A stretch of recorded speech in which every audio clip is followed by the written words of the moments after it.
Good afternoon. I hope all of you enjoyed watching some football yesterday, as I know I enjoyed it. So today I want to go through a couple of those games that took place, and then get to the rest of the games that I don't discuss today on Wednesday. So, are you ready to get your fix?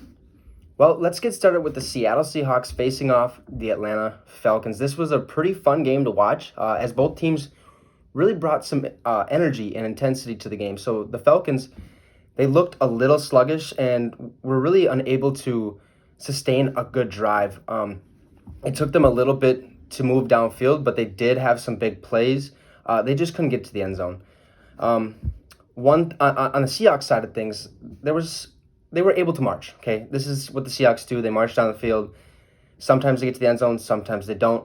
But they had some big plays with DK Metcalf catching a long bomb and Chris Carson actually being a cornerstone in that receiving group as well. But he's a running back, but he did a real good job catching some passes. But yeah, so Russell Wilson, he looked great once again, and their defense really stepped up to play a great game.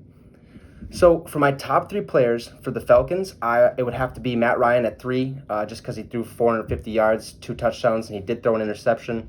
And then at 2, I have Julio Jones, who played phenomenal and had about 9 receptions, 157 yards receiving, no touchdowns on his part. But their best player, in my opinion, would be Calvin Ridley, who had 9 receptions as well as Julio did, and he had 130 yards, and he also had 2 touchdowns to add to that. So for Seattle, at 3, I got Chris Carson, who played a really nice role in both the passing and rushing game, getting 21 rushing yards and 45 receiving yards with 2 touchdowns receiving. So at 2, I have Jamal Adams, who you could really tell was a big part to make that defense kind of come together as a crew, and he really, molded them well. He had 12 combined tackles, 1 sack, so you can kind of see how he fits there. At 1, I got Russell Wilson, who went 31 for 35, 322 yards, 4 touchdowns. So, Russell will do Russell. So moving over to the Green Bay Packers versus the Minnesota Vikings. This was a sloppy game for the Vikings, as you could really clearly tell the defense is just too young and needs to fine-tune their game a little bit. Those rookie defensive backs really got exposed out there. So though that Packer offense was once again, they're looking to be healthy and strong, and they are. They proved it. They have 3 running backs. One of them is mainly going to be in the receiving game. But for Green Bay, I would have to give those top 3 performers. For third would be Jarrell Alexander, who is a really good defensive back, and he managed to get 5 combined tackles, a sack, and an interception, so he played pretty well there. At number 2, I got Devontae Adams, who had 14 catches, 156 yards, and 2 touchdowns. So Devontae Adams proving again why he's one of the top receivers in the NFL today. So then at 1, I got Aaron Rodgers. He can flat out ball, okay? And he had probably one of his best opening days of his career and looked really, really good, in which he had 364 passing yards, 4 touchdowns. It's also the first time that he's thrown 4 touchdowns in an opening day game. So for the Minnesota Vikings, at 3, I got Eric Kendricks, who played really well and was a main factor for that defense, racking up 10 combined tackles, and that was pretty much it on his part. But he almost got an interception in the end zone, which he didn't, but that's all right. At 2, I got Dalvin Cook, who didn't have a great day, okay, but he played pretty solid with 50 rushing yards, 2 touchdowns. So he's getting his money's worth there. At 1, Adam Thielen just went out there, did his thing. 6 catches, 110 yards, 2 touchdowns. What more can you ask for? Only 6 receptions, 110 yards. If you ask me, that's pretty good. So moving to the Miami Dolphins, taking on the New England Patriots, in which was an exciting game to watch as well, as we got to see Cam Newton roll with the offense. The Patriots look like a different team, and I think Bill Belichick is finally happy to be able to kind of change up that playbook, be able to run the ball with his quarterback if need be, and that being Cam Newton. I thought Cam played excellent in his debut and is looking for a comeback year. The Dolphins have a little work to do defensively, as I felt they really couldn't stop the run game, and their offense just never started to click. I think Fitzpatrick had like 2 or 3 interceptions that game, so again, I just don't think they're clicking on all cylinders right now, but we'll see what goes on in week 2. So for my top 3 Miami Dolphins players, I got Christian Wilkins at defensive tackle at 3 because he was a big part of that Dolphins defense. He had 6 combined tackles and a sack. So, and he also had 2 pass deflections, which for defense tackle is pretty good to have. So, at 2 I got Devontae Parker, who wasn't a big factor, but he did go 4 for 4, or he got targeted 4 times, caught the ball 4 times, and he had 47 receiving yards. So again, he did his thing. And then at 1 I got Jerome Baker, their linebacker, who played pretty solid as well, getting 16 combined tackles, and he also had a sack. So, not too many really big names there, but they went out there, tried to do their best. I thought the Dolphins were going to probably come away with the win, but New England showed that they're here to run the ball, or they're here to run the ball and pass the ball and just move down the field for all we know. So in New England, I got 3. I got Julian Edelman, who had 57 yards, 23 rushing yards. So not too bad, not too good. At 2, I got Sony Michel, who had a pretty decent day, but nothing too special, with 37 rushing yards and a touchdown. He went out there, did as much as he could. And then finally, I got Cam Newton at 1, who played really well. 155 passing yards, 75 rushing yards, and 2 rushing touchdowns. So again, this is something Bill hasn't experienced, and I think he's enjoying his time with Cam as well. So moving over to the Tampa Bay Buccaneers facing off against New Orleans Saints.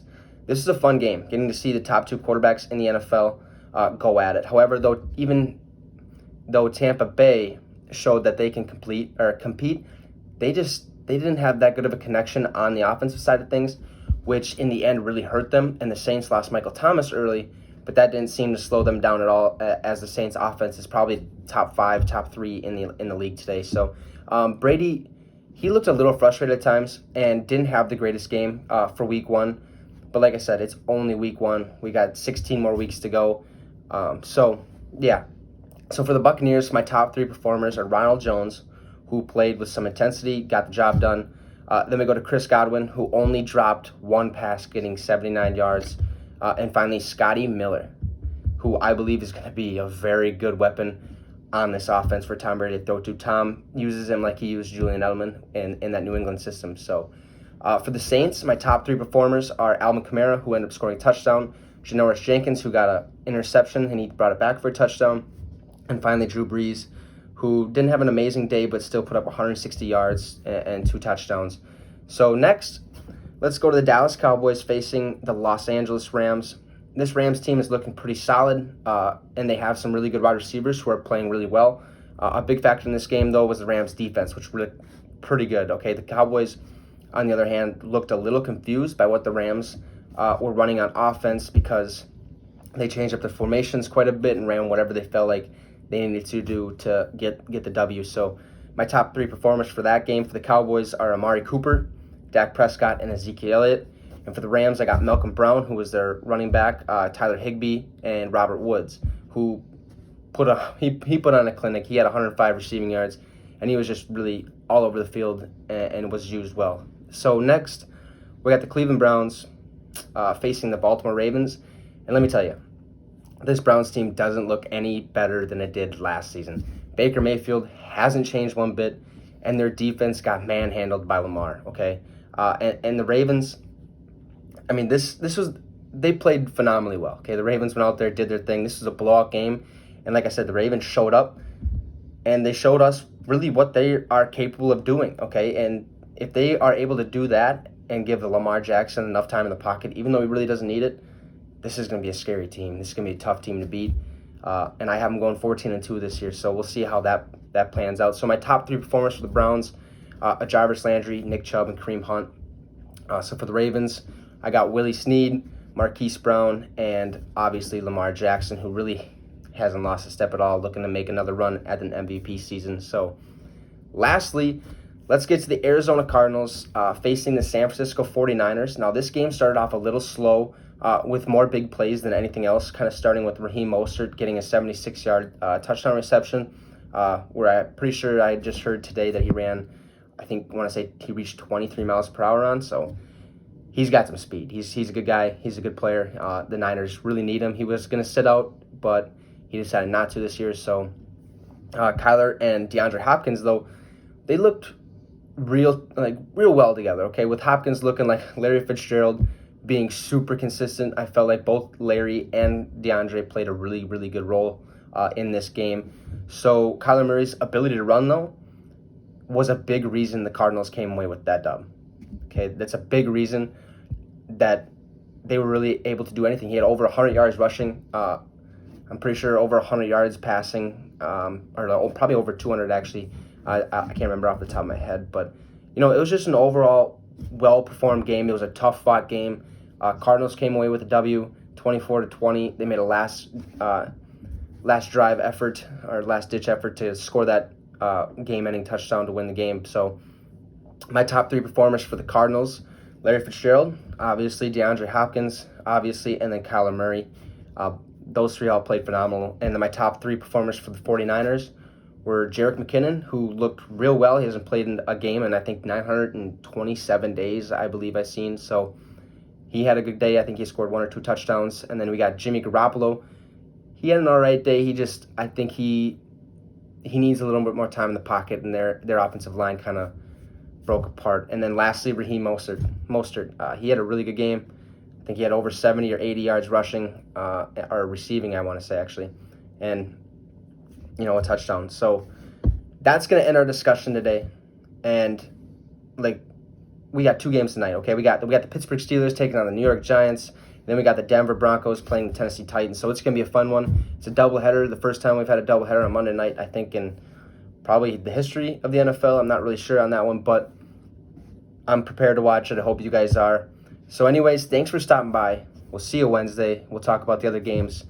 And you just got your fix with the Wicks.